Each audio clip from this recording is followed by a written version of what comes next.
Oi, gente, sejam muito bem-vindos ao terceiro episódio do Speed Talks Podcast. Quero desejar um bom dia, uma boa tarde, uma boa noite para você que está acompanhando este programa. E sejam muito bem-vindos mais uma vez. Eu sou Ana Luísa Ferraz e hoje tenho o prazer de receber o Enzo Elias, que é piloto campeão mais jovem da história da Porsche Carreira 3.8 em 2019 e campeão Endurance e Overall na Porsche Carreira 4.0 2021. Seja muito bem-vindo, Enzo. Muito obrigado, Ana. Obrigado pelo convite. É um prazer poder fazer parte desse seu projeto aí e poder ajudar você a construir mais legal essa ideia. Obrigada. E eu quero começar dizendo que é muito legal poder te entrevistar, porque você é um piloto que eu já vi correndo 2 vezes, né? Então, poder, depois de ter te assistido, poder encontrar, conversar, assim, isso é muito bacana. Te vi na Fórmula 1, né, correndo no final de semana da Fórmula 1, e depois eu não acompanhava a Porsche Cup, mas gostei tanto que aí eu resolvi comprar o ingresso e ir na final da Porsche. Foi super bacana. Então, Obrigado. imagina. Vamos lá, começar com a pergunta mais tradicional de todas, né? Como que tudo começou e como que você se tornou piloto? Bom, tudo começou, na verdade, com uma grande brincadeira aqui em casa, né? Eu não tenho uma família que provém do automobilismo, então acabou que um dia com a minha família eu saí para poder andar de kart de aluguel. E, bom, foi uma confusão lá, mas eu me apaixonei, assim, pelo esporte e eu sempre tive esse instinto de competição, então eu nunca gostei de perder. E aí, quando eu me vi naquela situaçãozinha ali, eu virei para meus pais, eu tinha 11 anos de idade, e durante as férias escolares de julho, eu pedi 20 aulinhas de kart para poder melhorar, para poder aprender, e quando eu fosse brincar com os meus amigos, com a minha família, eu pudesse ter um resultado bom. Mas aquelas aulinhas me conquistaram e eu demonstrei um certo potencial ali que chamou a atenção da equipe de kart daqui de Brasília, que eu treinava na época, e eles me levaram para a pista profissional daqui de Brasília, e aí eu comecei a treinar de final de semana, comecei a fazer as corridas locais. Aos poucos eu fui tomando cada vez mais gosto pelo esporte, pela competição em si, e fui saindo de Brasília, fui correr nacionais, estaduais, bom, fui começando a criar minha carreira no kart também. Aí, bom, depois disso, Fórmula 3, Porsche Junior Program Brasil em 2018, e aí eu ingressei em minha carreira na Porsche. E falando desse início jovem, né? Como que era a sua rotina como um jovem piloto, já que você tinha que conciliar a escola e os campeonatos? Como que você ajeitava tudo isso? Bom, era sempre a pressão de casa, né? Podia correr, podia se dedicar ao esporte, mas também tinha que se dedicar à escola. Mas eu fazia de tudo possível para poder sair o mais rápido ali da escola, fazer as tarefas, fazer as lições, fazia tudo durante as aulas para poder chegar em casa e já ir direto para o kartódromo para treinar. Então, quando eu era um pouco mais novo, funcionava melhor, né? Porque a demanda não era tão alta também, escolar. Mas aos poucos que a gente vai entrando no ensino médio ali, já pré-vestibular, começou a ficar um pouco mais pesado, mas foi também bem a época que eu decidi que eu queria ser piloto profissional para minha vida, que aquele era o meu caminho e o que eu queria seguir. Então, um dos meios que eu achei de deixar as coisas um pouco mais leves e mais maleáveis foi entrar na faculdade. Então, eu fiz um vestibular, estudei para o vestibular, passei, fui para a faculdade e aí eu consegui montar uma grade horária que me permitia me dedicar 100% ao automobilismo e também não deixar os estudos de lado. Mas foi bem ali na corda bamba o tempo inteiro se dedicando ao máximo para fazer funcionar. E hoje, assim, então você ajeita, consegue conciliar tudo. E, inclusive, eu vi no seu site, né, que você estuda publicidade e marketing. Essa sempre foi a sua vontade de, enfim, carreira além do automobilismo? Ou, sei lá, alguma vez passou pela sua cabeça estudar engenharia para continuar imerso nesse universo? Se bem que dá, né, para fazer, enfim, publicidade e trabalhar também com automobilismo. Claro, claro. Como eu comecei muito novo no automobilismo, né, assim como todos os outros pilotos, e tomei a decisão de que queria ser piloto também muito novo, eu nunca tinha parado para poder pensar num futuro a plano B, como o que eu realmente queria ser quando crescer, como estudante, eu falo, né? Então, eu nunca tive um curso que eu olhei e falei, é esse que eu quero, é isso que eu preciso, mas como a minha vida sempre foi voltada para o automobilismo, eu encontrei um curso que é publicidade e propaganda, que é um jeito de eu conseguir me autoajudar. Então eu consigo transformar os estudos da faculdade em, bom, um impulso no na minha vida profissional. Então eu acredito que publicidade e propaganda foi essa escolha, né, por conta disso, mas também nunca parei para poder pensar em outro curso, em outra coisa, por ter decidido muito cedo que era isso que eu queria para minha vida. Eu também faço publicidade e propaganda, então tudo que eu aprendo eu já coloco na prática, enfim, com os meus projetos paralelos e tudo mais. E você tem alguma história de criança, assim, que te marcou muito desse tempo de kart e tudo mais? Bom, as histórias que eu tenho de kart, assim, que me marcaram muito foram os títulos, né, que eu tive. Eu acho que na verdade a primeira, mais assim, que me pegou bastante foi meu primeiro nacional, né, de kart, foi o Top Kart Brasil no Beto Carreiro. É a primeira vez que eu fui para um nacional de kart, eu estava nervoso, eu acho que eu tinha 13, 14 anos, eu acho que 13. E eu estava liderando a final, faltando 3 voltas para poder acabar, e eu fiquei nervoso e errei. Bom, acabei não levando o nacional por conta disso, mas me marcou muito porque foi a primeira vez que eu senti realmente a pressão do que era ser um piloto profissional. E aquilo mudou muito na minha vida, porque foi quando eu enxerguei alguns caminhos que eu tinha que traçar para poder chegar aos meus objetivos, até mesmo controle mental, um acompanhamento psicológico que é muito importante no nosso esporte. Então, desde pequeno, eu já comecei a fazer esse trabalho para poder desenvolver. E eu acho que essa memória marca muito por conta disso. Às vezes não é uma memória com a maior felicidade, mas é uma memória que marca muito. E logo no ano seguinte, no Top Kart seguinte, depois disso eu corri brasileiro e tudo mais, mas um ano seguinte eu fiz o Top Kart em Interlagos e ganhei na final uma pista que estava meio molhado, meio seco. Então eu acho que foi um trajeto aí de um ano que foi essencial, na minha carreira. E nesse início, assim, o que você tinha em mente, assim, era ir para o turismo mesmo ou era ir para o caminho do monoposto?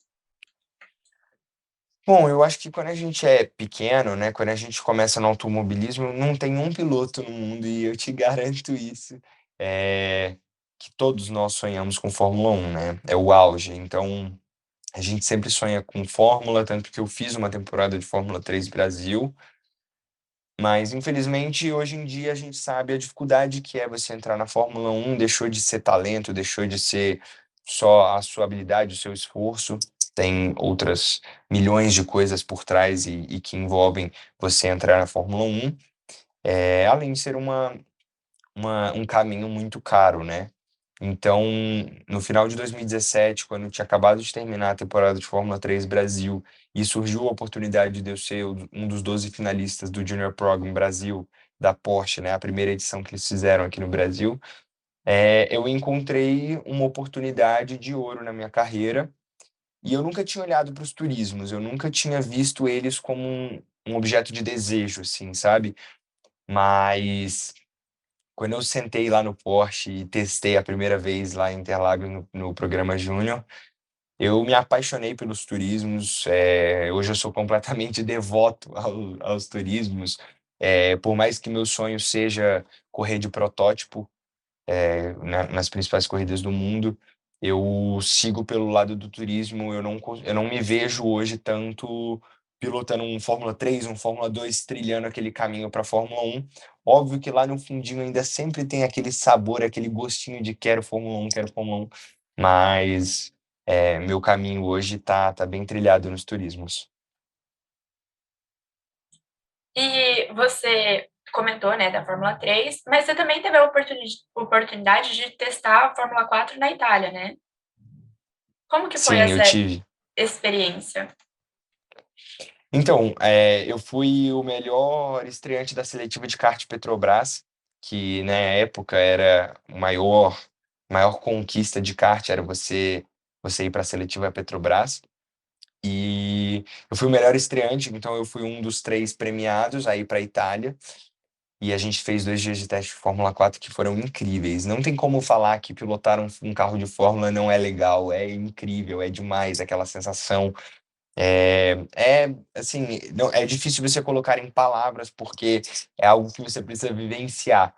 Então, foi incrível esse 2017, né? Tudo isso aconteceu em 2017. Então, 2017 foi um ano muito legal para mim, muito incrível, que eu aprendi muito pilotando os carros de Fórmula. E que me deram uma bagagem muito legal até para o meu sonho, porque quando você imagina que você quer correr de protótipo, você também não pode colocar só a base do turismo. Você tem aquele meio termo lá, às vezes até mais puxado para o Fórmula, né? Para o estilo de pilotagem de um Fórmula. Então, é legal que eu já tenha tido essa experiência. A pessoal da Petrobras deu um suporte absurdo para gente lá na Itália, foi muito legal. E não só o carro, a gente testou o simulador da Ferrari de Fórmula 1, que foi incrível. Então, foi uma experiência muito, muito legal essa viagem para a Itália. Ah, que massa! E como que você chegou à Porsche Cup? Bom, como eu falei, eu entrei pelo Junior Program, né? Eu não passei de primeira na edição, mas a gente ganhou um scholarship para a temporada. E naquele momento, como eu te falei, eu me apaixonei pelos turismos, foi uma oportunidade de ouro que apareceu, de visibilidade. Era a minha geração que estava do kart, que estava toda entrando na Porsche Cup naquela época. Então foi uma grande oportunidade de eu me destacar, de eu aprender em uma grande categoria que é a Porsche, e que só vem crescendo. E, bom, quando eu fiz o Junior Program, sentei logo após e analisei as opções, a gente chegou à conclusão de que fazer a temporada da Porsche seria a melhor opção no momento. E aí, bom, logo depois disso também a gente começou a trabalhar para ser campeão, bicampeão e, bom, estamos nesse caminho até hoje. E, Enzo, uma coisa que me admira em você é o seu talento com tão pouca idade. E como que funciona toda essa conquista? Como que você administra isso no seu psicológico, essa conquista de títulos tão jovem? Bom, eu acho que é muito pé no chão mesmo, saber das dificuldades que é o esporte, porque como é que eu posso te dizer isso? É realmente assim, é instigante você ser campeão, é instigante você ganhar as coisas, você viver nesse meio e conquistar, mas você sempre tem que ter o pé no chão, porque todo mundo é muito bom, todo mundo tá trabalhando. E como eu te falei, eu comecei com 11, e o 11 é uma idade tarde para começar. Hoje os meninos começam com 5, 6 anos de idade.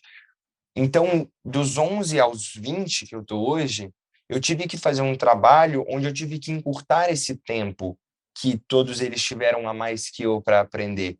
Então, eu sempre corri muito atrás disso, então eu sempre soube eh, dar valor a essas pequenas conquistas, a esse crescimento. Então, hoje eu tenho administrado sabendo que eu quero muito mais do que isso, né? Eu quero representar o Brasil, eu quero representar minha cidade, meus patrocinadores. Então, eu acredito que, como eu sempre tenho a vontade de ser melhor a cada dia, se eu for olhar só para as conquistas, chegar em casa e jogar tudo para o alto para poder só aproveitar as conquistas, não faria muito sentido. Óbvio que a gente curte, a gente aproveita, a gente sente aquela emoção toda, aquela euforia, chora, dá risada, mas a gente sempre tem que olhar para o futuro também, né? A gente sempre tem que trabalhar para poder se desenvolver. Então, assim, como você é o primeiro piloto que eu estou entrevistando aqui, eu quero saber, assim, desses detalhes. É uma adrenalina que vicia, né? Ah, é uma adrenalina viciante. Falam que é pior do que qualquer tipo de droga no mundo, né? Tanto que quando a pandemia veio e a gente ficou 7 meses, se eu não me engano, sem corrida, sem poder treinar, os cartódromos estavam fechados, tudo. Eu fui saltar de paraquedas porque eu precisava daquela dose de adrenalina extra na minha vida e eu não conseguia parar. Então, é uma adrenalina viciante, não tem como ficar sem.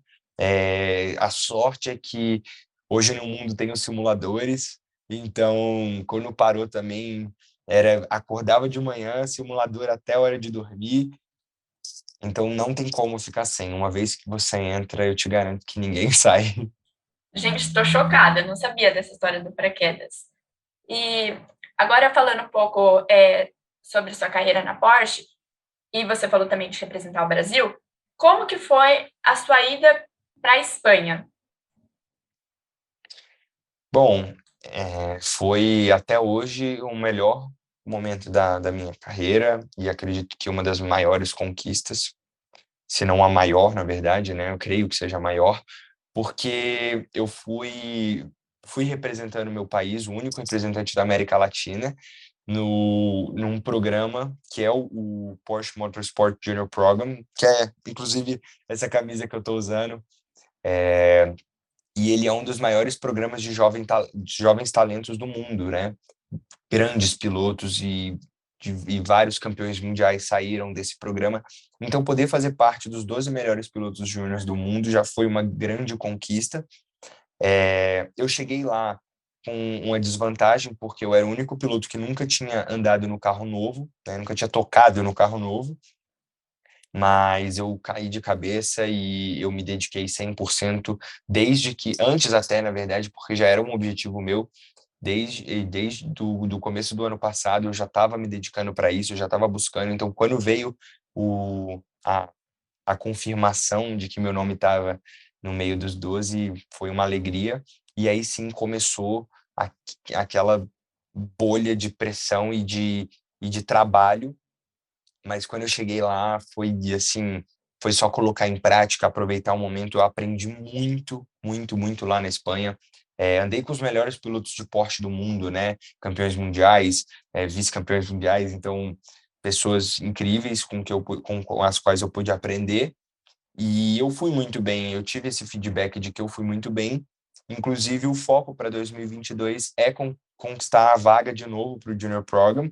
Agora sim, como a gente vai correr aqui no Brasil com o 992, que é o carro novo, eu acredito que eu vou estar em condições mais parelhas de poder disputar a vaga. E, bom, quero ser sim o primeiro brasileiro a vencer o Junior Program Mundial da Porsche. Ah, que bacana. E falando mais ainda da Porsche, qual que é o maior desafio de um piloto Porsche? O maior desafio de um piloto Porsche eu creio que o fato de ser uma categoria que é equipe única, né? Diferentemente da Stock Car, por exemplo, que são várias equipes e que você tem uma liberdade completa no carro, assim, vamos se dizer. Na Porsche não, é uma equipe única, onde você está restrito a apenas dois ajustes de carro, que são ajustes finos, só para você administrar ali um pouco da sua pilotagem, porque nem todo piloto pilota igual, claro. E então, assim, é uma categoria onde você vai muito do piloto e menos do carro. Então, eu acredito que essa seja a maior dificuldade, porque está sempre todo mundo num nível muito parecido, muito igual. Como eu falei, todo mundo é muito bom. Então, quando você tem carros iguais e pilotos bons, vão estar todos ali meio que no mesmo décimo, na mesma fração de segundo. Então, você tirar uma vantagem em cima disso, eu acho que é a maior dificuldade. Você administrar na corrida para poder ter uma vantagem de pneus, uma vantagem, às vezes, mental. Então, essas coisas que você tem que administrar durante uma corrida de Porsche, um final de semana, eu acho que elas são as maiores dificuldades, né?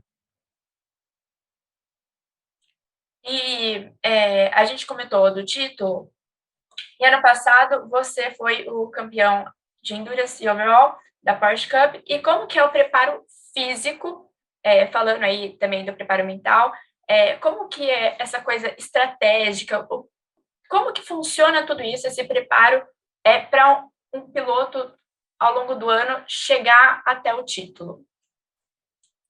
Bom, hoje a gente tem um preparo físico muito intenso entre nós pilotos, porque quando você está dentro do carro, dentro da prova, qualquer dorzinha que você sente, desconforto, cansaço, qualquer co- micro coisa que te tire a atenção ali no momento faz com que você possa perder uma corrida e talvez um campeonato, né? Às vezes uma corrida te tira o campeonato. Então, a gente faz uma preparação física diária, todos os dias eu treino, uma dieta bem rigorosa. Bom, todas aquelas coisas que a gente imagina, né? Treino, dieta, aeróbico, a gente treina 2 vezes por dia, na verdade, né? Porque é uma musculação, um aeróbico, simulador diariamente, assim, incansáveis horas no simulador. Então, eu acho que tudo isso deixa com que você esteja com um físico preparado e também tem um controle mental. O que que isso afeta num piloto? Além de você ter que controlar as suas emoções, porque quando você vai para um carro, você tem toda aquela ansiedade, que a gente sente a ansiedade, a pressão, independente de quantos anos você faça isso, você vai sentir. Então, você tem todo esse controle para com que isso não te afete durante a corrida. Então, cada um faz um tipo de trabalho diferente. Eu gosto muito de me acalmar, né? De coisas que me mantêm calmo, meditação, uma música mais tranquila, algo que me volte para o eixo, porque eu já sou uma pessoa muito acelerada. Tem pessoas que são mais fechadas, que gostam daquela euforia, aquele rock tocando para poder agitar. Então vai de piloto para piloto. Mas cada um tem o seu mantra, entre aspas, assim, para se colocar no eixo. E tudo isso faz a diferença por conta dessas coisas que eu te falei, porque às vezes é uma corrida que te tira o campeonato. Então você tem que estar 100% do tempo no seu melhor condicionamento físico e mental. Isso que você me falou do campeonato, né, dessa questão da dor, me lembrou muito o Verstappen na última volta. Eu acho que, assim, em todas as entrevistas depois da final de Abu Dhabi, acho que em todas ele citou a cãibra que ele teve na perna. Acho que aquilo ficou muito marcado para ele. É muito interessante ver isso, né, como que essa coisa mesmo do, enfim, o corpo está trabalhando, né, o corpo de um piloto, porque inclusive é uma crítica que o pessoal fala que não entende nada de automobilismo, que quem né, o trabalho todo fica para o carro, que o piloto só está ali Uhum. pilotando, né, nada a ver isso. Nada a ver, não. A E gente tem um trabalho gigantesco lá dentro. É realmente um sofrimento. Tanto que os carros batem 55, 60, 65 graus de temperatura dentro do cockpit. Então, não é só chegar lá, sentar e achar que vai suportar 40 minutos fazendo força, assim. E foi a primeira vez, né, em Interlagos, né, na Fórmula 1, que você dirigiu, né, pilotou com aquele tanto de público. Você ficou ansioso?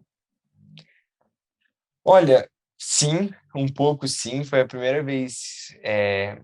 A primeira não, mas eu acredito que aquela quantidade de gente, você fala, nossa, eu tô no meio da Fórmula 1, todas essas pessoas são os fanáticos por corridas que estão aqui. Então dá uma pressãozinha assim, mas é o que eu te falei, a gente, quando um piloto entra no carro, Ana, a gente tenta esquecer que tem um mundo fora. Para a gente é só o carro e a pista, o carro e a pista. Então, quando você abaixa a viseira, não tem pai, não tem mãe, não tem irmão, amigo, público, não tem nada. É você, a sua equipe e, bom, o foco na corrida. Então, é engraçado porque você sente essa pressão, mas o objetivo final é você não lembrar durante a prova que aquilo está acontecendo. Eu acho que, assim, é uma concentração muito grande, é impressionante, assim, é fantástico. E falando agora um pouco do seu ano, desse ano, o que que você espera? Mais um título? Então você falou, né, de conseguir a vaga para esse ano para ir para Espanha. Quais são as suas expectativas? Bom, nos últimos 2 anos, a gente conquistou alguns títulos além do primeiro em 2019, né? Eu estreiei na 4.0 em 2020 e fui vice-campeão na estreia no campeonato de sprint. Não participei do campeonato de endurance em 2020. Em 2021, eu fui campeão do endurance e campeão overall. Então, o maior foco meu para essa temporada é o campeonato de sprint, é levar mais um título no campeonato de sprint, é o que eu quero, é o que eu estou almejando. E como eu te falei, a vaga, eu não sei se vai ser na Espanha, né? O Junior Program, ele seleciona pistas aleatórias, normalmente pistas que não estão em nenhum calendário da Porsche, de nenhuma Porsche Cup ou Super Cup, para que nenhum piloto tenha tido contato ainda, para que seja realmente uma experiência o mais, como é que eu posso dizer, equilibrada possível. Então, eu quero a vaga de novo para qualquer lugar que seja no mundo. E você também citou o carro desse ano. Quais são as maiores diferenças do carro do ano passado para esse ano? Então, eu andei no carro na Espanha, né, no Journal Program, eu dei 30 voltas, então é um pouco difícil de dizer, não pelas voltas, mas porque eram umas condições climáticas de muita chuva, foi bem difícil mesmo, então você sentir o fino do carro é um pouco mais complicado, mas é um carro muito diferente. Quando você olha para o ano passado, que você tinha o 991 geração 1 e o 991 geração 2, eles eram carros muito parecidos, que o que mudava era um pouco mais de potência e os freios ABS, basicamente, né? Algumas outras diferencinhas, mas a grosso modo era isso.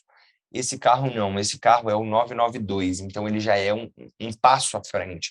Ele é um carro com uma aerodinâmica totalmente diferente, com uma condução totalmente diferente, é um carro mais largo, mais baixo, mais potente, tem mais apêndices aerodinâmicos, então é um carro mais rápido, em tempos de volta, não só em velocidade de reta.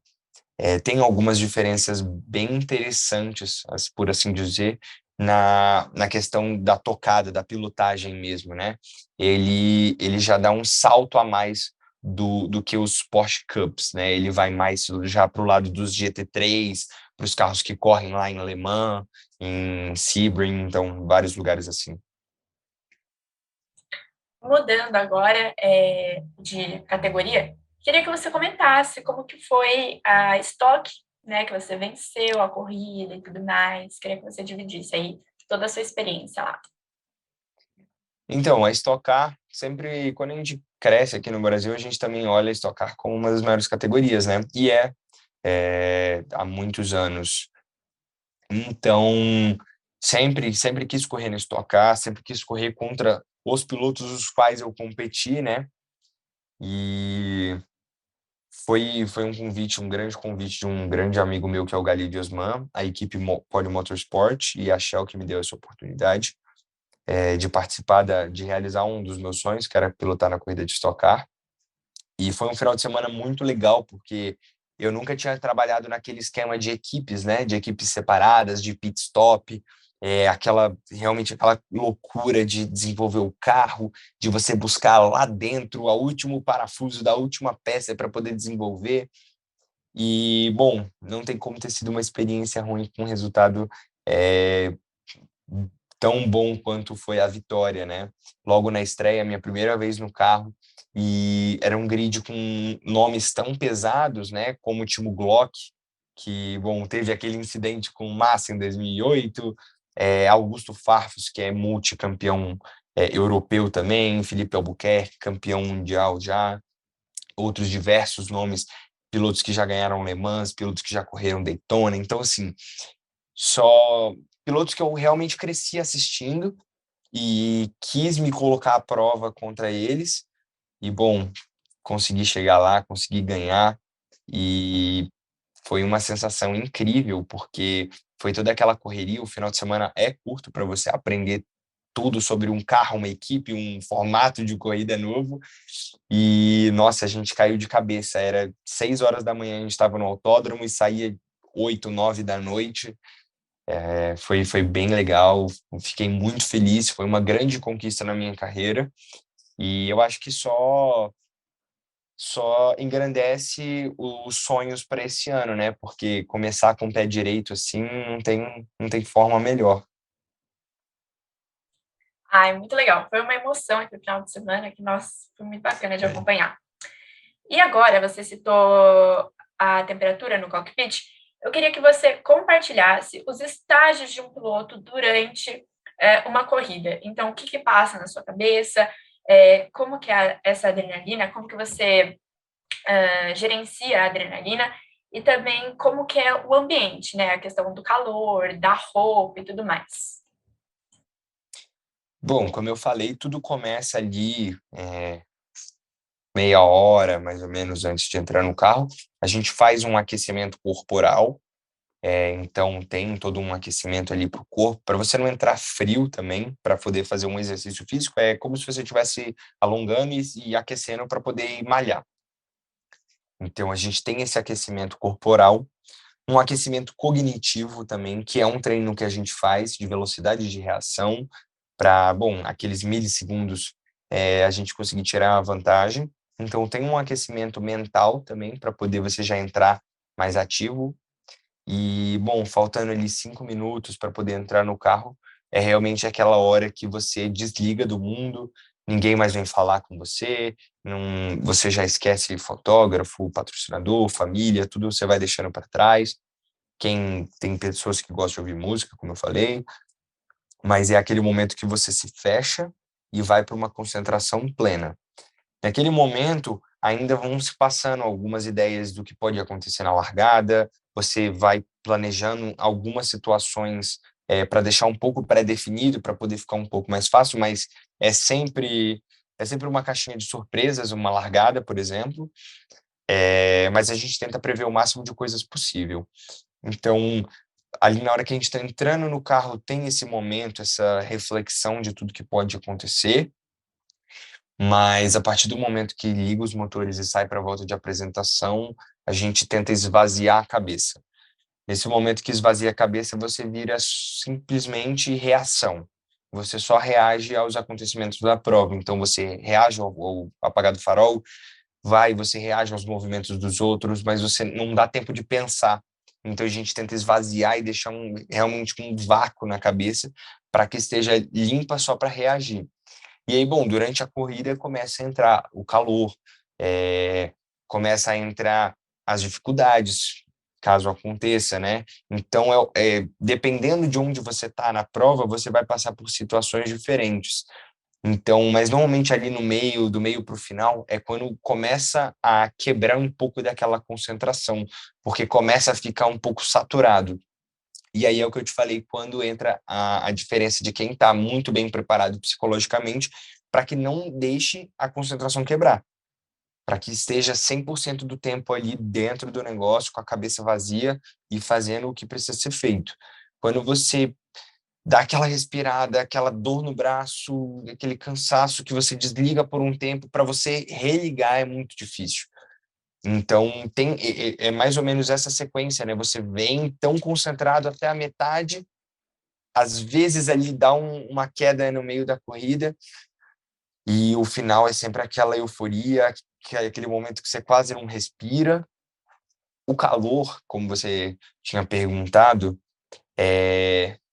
quando você está bem preparado, você não sente, né? Você sente depois que você está ardendo, está quente. Mas durante ali a prova mesmo, quem está bem preparado não sofre, não para pensar, não sente.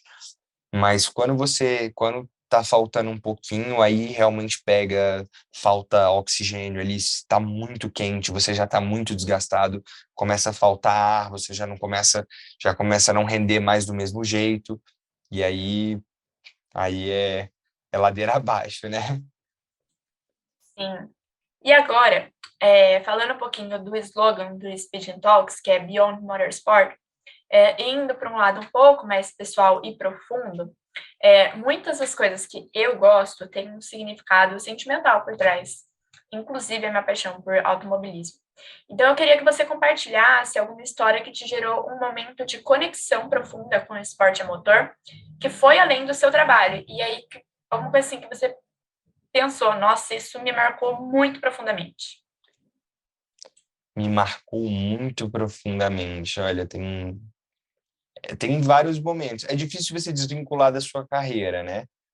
Mas eu acredito que antes de tudo começar, a primeira lembrança que eu tenho do automobilismo é ver o Vettel com a Red Bull ganhando, agora eu não vou lembrar a prova, mas eu lembro exatamente da câmera de cima do carro, ele cruzando a linha de chegada, o punho balançando. E era engraçado porque na época, quando eu era mais novinho ainda, eu tinha muito tique nervoso, como eu falei, eu sempre fui uma criança muito agitada, então para mim era muito difícil ficar parado, ficar travado, sempre tive receio assim de um espaço pequeno e eu tinha esses tiques no pescoço, nos ombros, e eu vi o Vettel ganhar aquela corrida,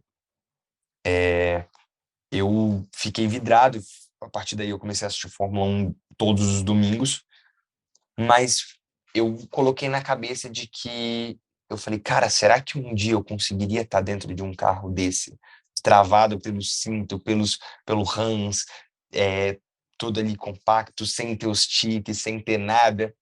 E eu ficava me questionando isso.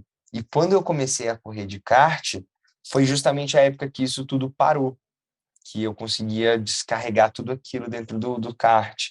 Então, eu acho que a memória afetiva com corrida fora da carreira é a primeira que eu tive, que foi realmente o Vettel com a RBR ganhando uma corrida.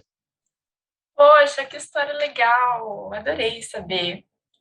E falando de Fórmula 1, é, você acompanha outras categorias? Fórmula 1 mesmo? E se sim, torce para alguém específico?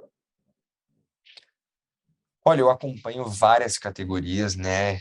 Assim, eu não consigo ficar sem. Então, tem corrida de kart eu tô assistindo, tem corrida de NASCAR eu tô assistindo. Então, o que for de velocidade eu tô vendo. Até MotoGP, então, eu gosto realmente de assistir. De inspiração, eu gosto muito de tomar como inspiração os brasileiros, né? Então, tem um grande amigo meu que é o Felipe Fraga, que tá fazendo uma carreira incrível lá fora, que eu me inspiro, que eu almejo também passar por alguns lugares onde ele passou, cada um tem a sua história, mas alguns pontos eu gostaria de também ter a possibilidade. O Felipe Nasser, eu acompanho muito, acompanhei desde a época de Fórmula 1 dele, então sempre acompanhei muito. E óbvio que, assim, os ídolos antigos de Fórmula 1, né, que não tem como não falar, né, do Ayrton Senna, do Schumacher, do Piquet. E hoje em dia eu gosto muito de olhar a nova geração da Fórmula 1. Eu acho que são meninos que têm um potencial enorme. E, bom, é legal também você ver essa mudança, né? Porque você pega bem a época onde está trocando a geração, está saindo aquele peso enorme que, óbvio, não saiu ainda, mas está chegando ao fim da era Hamilton, Vettel, Alonso, Raikkonen. Raikkonen já acabou de sair, na verdade, né? Então, assim, você vê que está chegando a época dos meninos, né? Do Leclerc, do Norris, do Russell, do Albon. Então, eu gosto de olhar muito para a carreira deles e ver e como a gente conhece várias pessoas do meio, chegam também histórias para mim do Leclerc humano, do Norris humano, né? Não só os pilotos de Fórmula 1, os meninos que também saem para jantar, que visitam a família. E é muito legal de você também acompanhar isso, porque você olha e fala, cara, eles são iguais assim a nós, né? Não tem nada de fora. Então, eu gosto muito de ver essa troca de geração dos meninos e acompanho todos, assim. Se eu for citar nome, eu vou citar nome de todo mundo que corre em toda categoria. E tem alguém, sei lá, deles, né, que você quer ver campeão esse ano? Bom, eu ainda não defini minha torcida. Ano passado eu estava eu tava do lado do Verstappen, queria muito ver o Verstappen ser campeão e acho que ele mereceu demais também, apesar tudo que tem acontecido, né? Mas eu queria muito ver o Russell se destacando muito. Eu não sei se ele tem ainda a maturidade, a cabeça, ou a Mercedes vai permitir com que ele seja campeão esse ano, mas eu queria muito ver ele se destacando. Eu queria ver muito o Ricardo e o Norris também disputando na frente. E, bom, eu acho que o campeonato vai ficar de novo entre Verstappen e Hamilton. E acredito que eu ainda estou ao meu lado do Verstappen. Então, se eu pudesse votar em alguém para ser campeão esse ano, seria o Verstappen. Mas eu quero muito ver disputas mais concretas com eles. Ah, eu também. Assim, se puder sair esse bi aí, eu quero. E qual conselho você dá para quem quer se tornar piloto aí, para um menininho ou para uma menininha que já te assiste? O que você falaria para eles? Bom, que o automobilismo é um esporte muito difícil, que realmente você vão ter os seus momentos de baixo, mas ele é um esporte com uma pureza e com um ensinamento sobre a vida e sobre tudo que é gigantesco. E eu nunca presenciei nada como o automobilismo em nenhum lugar do mundo. Então, é um esporte que ensina, que te traz uma felicidade enorme. É difícil, mas eu acho que justamente por toda a dificuldade do automobilismo, ele faz valer a pena. Então, todo mundo que gosta, que acompanha, que torce e sonha em um dia ser piloto, o conselho que eu dou é realmente se empenhe muito, porque sempre tem alguém que é muito bom também. Então, se você deixar de lado, é, as pessoas vão tentar passar na sua frente, mas se empenhe muito, se dedique muito, é, busque também os seus próprios recursos, mas tenha certeza que se você cair de cabeça no esporte, ele vai ser uma das maiores conquistas da vida. Ah, que legal. E agora a gente finalizou as nossas perguntas, então a gente vai para os quadros de bate-bola. Começando com Velozes e Curiosos, uma pessoa que você se inspira no automobilismo. Uma pessoa que eu me inspiro no automobilismo, Daniel Serra. Um piloto que já está aposentado. Nelson Piquet. Um piloto brasileiro. Felipe Fraga. Um momento. Porsche Motorsport Junior Program. Um circuito. Aragão na Espanha, o melhor de todos. Uma equipe. Uma equipe, Red Bull. Uma categoria além da Porsche. WEC. Se você pudesse andar de carro em um autódromo com um piloto, né? Enfim, você dirigindo ou o piloto dirigindo, quem seria e qual pista seria? Qual piloto seria? Qual pista? Eu acho que Suzuka com o Verstappen, que eu acho que ele deve ser um cara que vai dar muita risada comigo no carro. E talvez num NSX. Bom, eu sou Verstappen declarada e assumida, então eu adoro ouvir qualquer coisa que seja com ele. E agora, um de frente com o Enzo. Uma comida. Churrasco. Pode ser churrasco? Pode ser. Uma sobremesa. Pudim. Um cantor ou banda. Olha, eu sou muito fã de sertanejo, então Bruno e Marrone.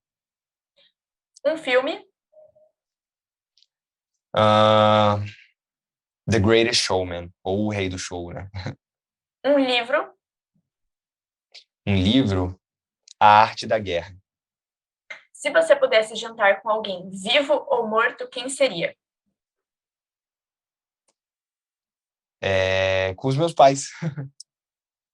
E agora, falando da Fórmula 1, que é a categoria principal, né, que eu falo no meu perfil, vamos montar a sua equipe perfeita para o grid de 2022.